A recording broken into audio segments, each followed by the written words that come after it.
Hello friends, welcome to Inspiring Mind classes.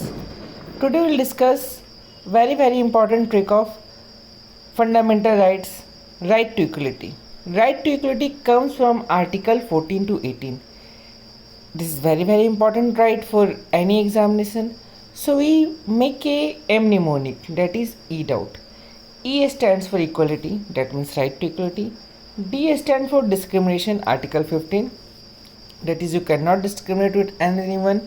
O stands for opportunity, equality of opportunity in matter of public employment and all. U stands for untouchability, Article 17. T stands for title, that means abolition of title.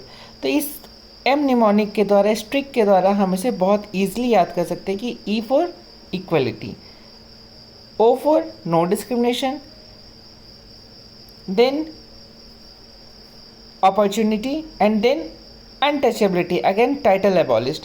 तो इस ये जो question है हमारे, इसे हम इस तरीके से भी देख सकते हैं कि इक्वलिटी का मतलब क्या है. ये तो डाउट की बात है कि सभी को इक्वलिटी मिल रहा है.